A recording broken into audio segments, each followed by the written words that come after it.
Assalamu alaikum and good morning, everyone.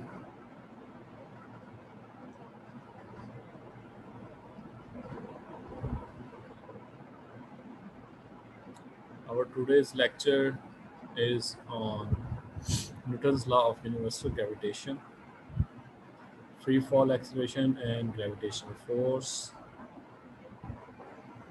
and analysis model particle in a field. ठीक है, तो ये देखें आज का जो हमारा लेक्चर है उसकी आउटलाइन जो है वो है Newton's law of universal gravitation, उसको हम देखेंगे। उसके बाद हमारे पास फ्री फॉल एक्सेलरेशन है, ठीक है जी, जिसको हम कहते हैं फ्री फॉल एक्सेलरेशन, और उसके बाद जो ग्रेविटेशनल फोर्स है, और फाइनली जो ग्रेविटेशनल फील्ड है उसके बारे में है। ठीक है, तो इन तीनों चीज़ों के हम देखते हैं one by one. Kepler's law and the law of and motion of planets हो गया, ग्रेविटेशनल पोटेंशियल एनर्जी हो गई। ये चीज़ें नेक्स्ट लेक्चर में हम देखेंगे। इस लेक्चर में जो हम देख रहे हैं वो हाईलाइटेड है, यहाँ पे देखें। Newton's law of universal gravitation, free fall acceleration and gravitational force, analysis model है पार्टिकल इन अ फील्ड, ठीक है, ग्रेविटेशनल फील्ड है। जैसे कि बच्चे आप ऑलरेडी भी जानते हैं कि Newton's law of universal gravitation क्या है, कि every particle in the universe attracts every other particle with a force that is directly proportional to the product of their masses की product and inversely proportional to the square of the distance between them. यानी उनके message का जो product है उसके directly proportional, और जो square of distance है उसके इनवर्सली प्रोपोर्शनल है, और जी आपके पास कांस्टेंट होता है। ठीक है, so this is known as Newton's law of universal gravitation. इसको आप कहते हैं Newton's law of universal gravitation, यानी F G is equal to capital G constant m1 m2 over r square. So where g is a constant called the universal constant and its value is 6.674 into 10 raised to power minus 11 Newton meter square per kilogram square. This form of the force law as given in above equation is often referred to as inverse scale law because magnitude of the force varies as the inverse scale of the separation of the particles. इसको inverse scale law भी कहते हैं क्योंकि force जो है that is inversely proportional to the square of the distance. So that's why it's also known as inverse scale law. ये review है बच्चे, बेसिकली आपका रिव्यू हो रहा है, जो आपने पहले भी लॉ ये पढ़ा हुआ है, ठीक है, उसी को हम रिवाइज कर रहे हैं। उसकी डिफरेंट फॉर्म जो है वो देखेंगे। फील्ड का इफेक्ट जो है, फील्ड किस तरह इफेक्ट करता है, ऑपरेट करता है, उसको भी देखेंगे। उसके बाद देखिए Newton's law of universal gravitation में अगर दो ऑब्जेक्ट्स हैं आपके पास, फॉर एग्जांपल m1 तो ये m2 है, तो जैसे कि अभी हमने लॉ में पढ़ा है कि अगर m2 m1 पे फोर्स एक्सर्ट कर रहा है तो m1 भी m2 पे फोर्स एक्सर्ट करेगा। ये फोर्स ऑन 2 बाय 1 अगर F2 1 है तो फोर्स ऑन 1 बाय 2 जो है वो F12 होगी, और इसकी डायरेक्शन इस तरफ दिखाई हुई है m1 की तरफ, और F21 जो है वो m2 की तरफ। और न्यूटन्स के थर्ड लॉ से देखें, अगर actions and reaction are equal in magnitude but opposite in direction, तो हम लिख सकते हैं कि F21 जो है वो इक्वल है माइनस F12 के, यानी F21 इक्वल है F12 के इन मैग्नीट्यूड बट डायरेक्शन जो है वो अपोजिट है। That's why we use negative. So F21 is equal to minus F12।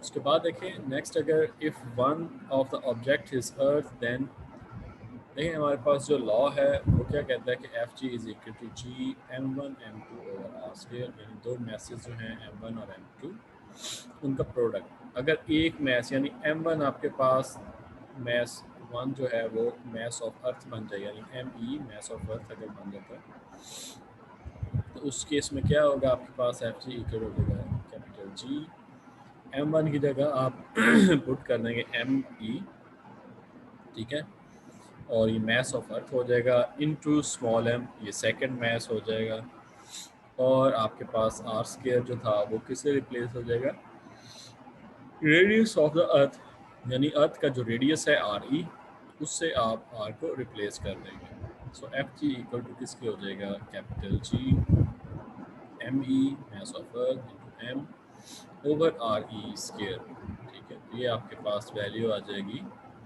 Gravitational force की, G M E M over R square. इसमें देखें मास ऑफ अर्थ और रेडियस ऑफ अर्थ और जी ये कांस्टेंट्स हैं, और स्मॉल एम डिपेंड करता है कि आपका मास कितना है। ठीक है, तो इसको सिंप्लीफाई फर्दर करते हैं तो हम इसमें से जी की वैल्यू भी एक्सट्रैक्ट कर सकते हैं।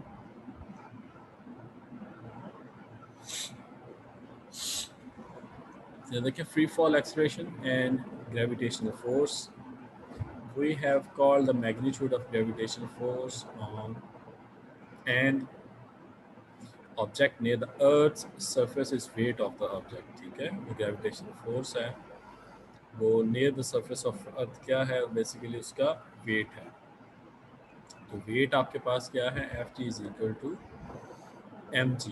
ठीक है, ग्रेविटेशनल फोर्स जो है वो इक्वल है mass into gravitation into acceleration, यानी जी जो है आपके पास और product of mass small G into product of into M of mass of the object, ये आपके पास जो है ग्रेविटेशनल फोर्स आ जाता है। So we have equation one S, इसमें देखें वैल्यूज अगर पुट करेंगे एफ जी एम जी के इक्वल, ये हमारे पास इक्वेशन है जो अभी हमने डिराइव की है, जिसमें हमने mass of earth M one की जगह पुट कर दिया है और एम टू आपके पास एम है। ठीक है, जी आपके पास कांस्टेंट है और आर ई आपके पास रेडियस ऑफ अर्थ है। तो इसमें अगर एम जी पुट कर दें हमारे पास M G equal to G M E M over R E square, तो इधर जो एम है वो राइट साइड पे भी एम है। ठीक है, एम एम से कैंसिल हो जाएगा तो हमारे पास जी की वैल्यू आ जाएगी। तो जी हमारे पास क्या हो जाएगा, small G acceleration due to gravity हो जाएगा, कैपिटल जी ये भी कांस्टेंट है, मास ऑफ अर्थ भी नोन है और रेडियस ऑफ अर्थ भी नोन है। ठीक है, आर ई स्केयर। तो इन तीनों की अगर कांस्टेंट्स की हम वैल्यू पुट कर दें तो हमारे पास acceleration due to gravity on earth की वैल्यू आ जाएगी। तो acceleration due to gravity on earth अगर हम इस फार्मूला से कैलकुलेट करें, देखें हमारे पास क्या आता है। This equation relates the free fall acceleration g to physical parameters of the earth. Its mass and radius, and explains the origin of the value of 9.8 meter per second square। तो इसकी value जो है वो 9.8 metre per second square जो है वो इस formula से आती है। ठीक है, तो यही वैल्यूज़ जो हैं हम यूज़ करते हैं अपने प्रॉब्लम्स में, कैलकुलेशंस में। ठीक है, जी की वैल्यू 9.8 मीटर पर सेकंड।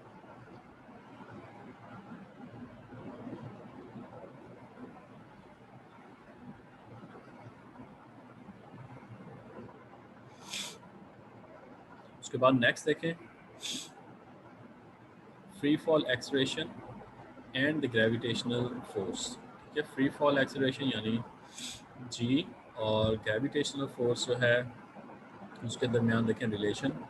ये अब हम कंसीडर करेंगे कोई भी ऑब्जेक्ट है वो हाइट एच पे है। ठीक है, तो उस केस में देखें, now consider an object of mass M. ठीक है, ऑब्जेक्ट है हमारे पास मास एम और located at distance H above the earth surface. ठीक है, और उसकी डिस्टेंस क्या है, एच है अबव द अर्थ सरफेस, और a distance R from the earth centre.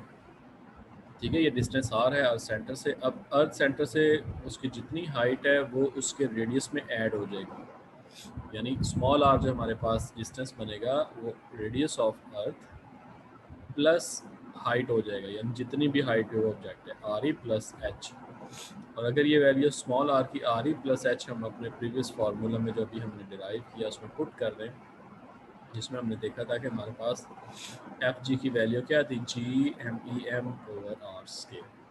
तो ये हमारे पास वैसी रहेगी और आर हमारे पास क्या बन जाएगा, आर ई प्लस एच। यहाँ से देखें R E plus H, so R E plus H whole square हो जाएगा और ये बाकी हमारे पास फार्मूला एज इट इज आ जाएगा। The magnitude of the gravitational force acting on the object at this position can be written as, तो यहाँ पे हम लिख सकते हैं कि एफ जी हमारा एम जी के इक्वल है, where g is the value of free fall acceleration at altitude h। ठीक है, हाइट या एल्टीट्यूड h पे हमारे पास एफ जी जो है वो एक्सेलरेशन और फ्री फॉल है या फ्री फॉल एक्सेलरेशन हम कह सकते हैं।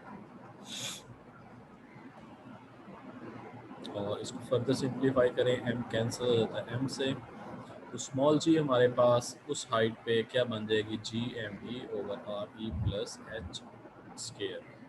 ये देखिए ये हमारे पास एक फार्मूला बन गया है कि किसी भी पॉइंट पे at height h of from the earth हमने अगर वैल्यू कैलकुलेट करनी है फ्री फॉल एक्सेलरेशन की, तो हम इस इक्वेशन में h की वैल्यू हाइट की पुट कर सकते हैं और कैलकुलेट कर सकते हैं वैल्यू ऑफ g। देखें substituting this expression for F G into the last equation, ये वैल्यू आ गई हमारे पास। अब इसमें देखें h की वैल्यू वेरी करें। फॉर एग्जांपल आपके पास ये कॉलम, ये देखें यहाँ पे जैसे जैसे h आप वेरी करेंगे आपके पास वैल्यू ऑफ g भी वेरी करेगी।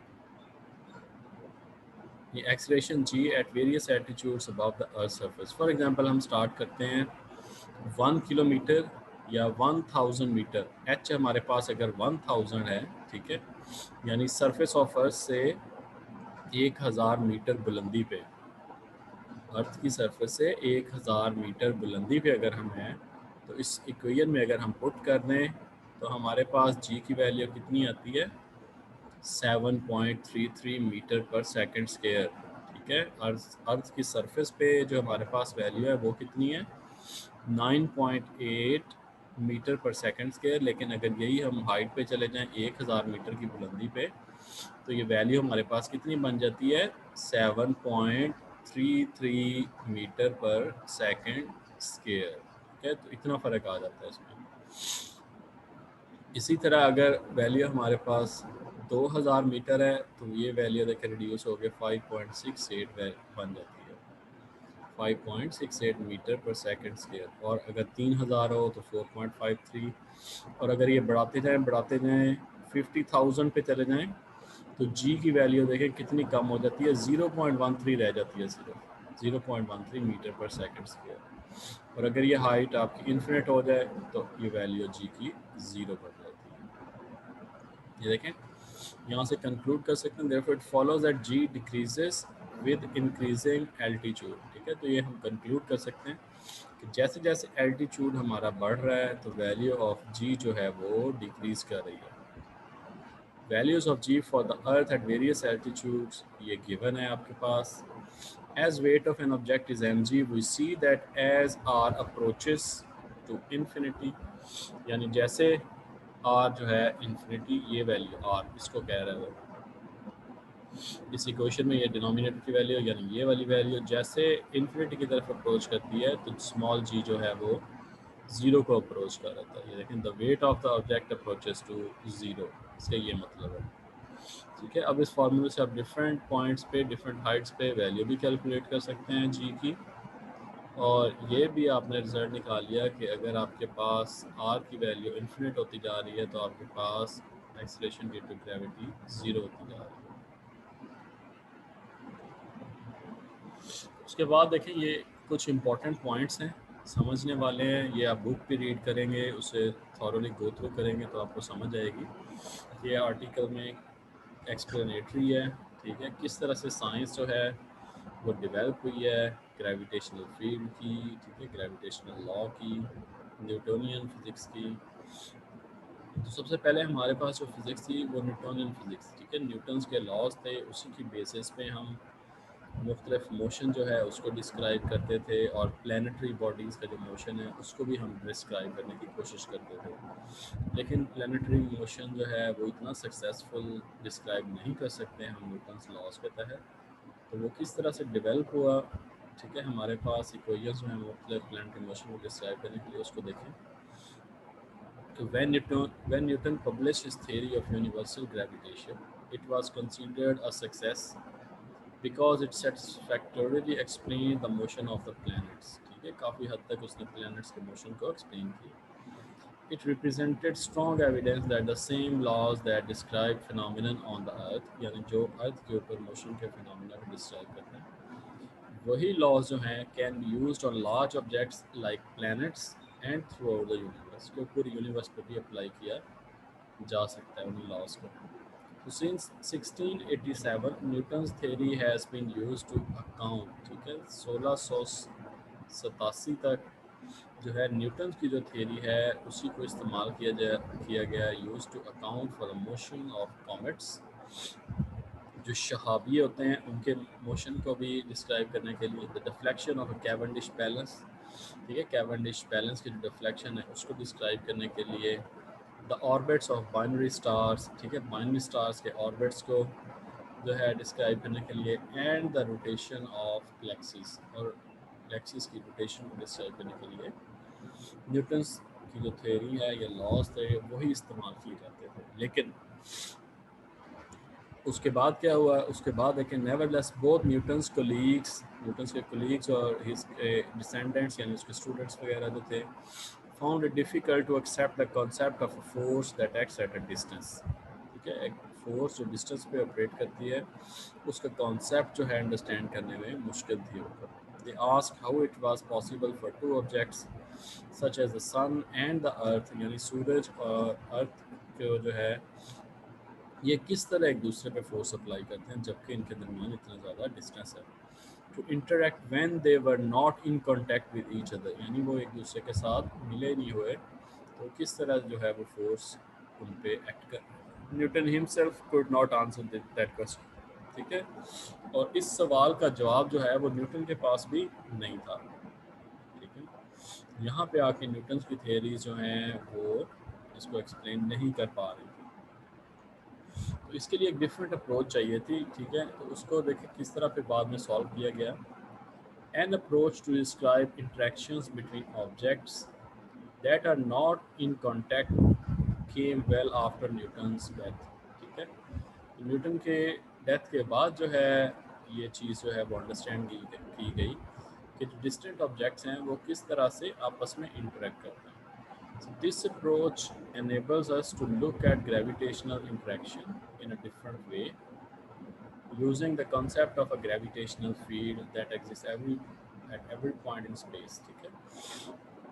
तो इसको समझने के लिए हमने जो कॉन्सेप्ट यूज़ किया है वो क्या है, वो है ग्रेविटेशनल फील्ड का कॉन्सेप्ट। यानी आपके पास अगर डिस्टेंट सन है या अर्थ है तो उनके दरमियान बहुत ज़्यादा स्पेस है, ठीक है, ये दोनों एक दूसरे के साथ डायरेक्ट जो है वो फोर्स नहीं अप्लाई करे या एक दूसरे के साथ कांटेक्ट में नहीं है, तो डिस्टेंस में होने की वजह से इनके दरमियान क्या है, एक फील्ड है जिसको क्या नाम दिया है, gravitational field.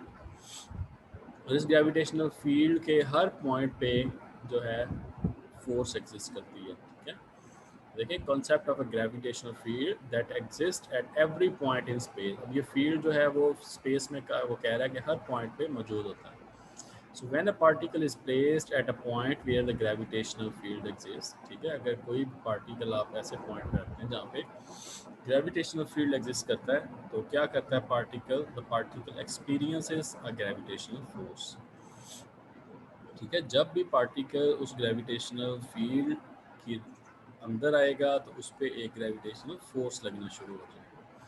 In other words, दूसरे अल्फाज में हम इसको कैसे एक्सप्लेन कर सकते हैं, we imagine that the field exerts a force on the particle rather than consider a direct interaction between two particles, ठीक है, तो हम इस तरह से इस चीज़ को देख सकते हैं कि जो फील्ड है वो फोर्स लगा रहा है पार्टिकल पे, ना कि पार्टिकल डायरेक्टली एक दूसरे पे फोर्स लगाता है। The gravitational field G is defined as, यहाँ से हम द ग्रेविटेशनल फील्ड है हमारे पास जी, उसको हम कैसे डिफाइन कर सकते हैं, ये देखें, यही फार्मूला है हमारे पास।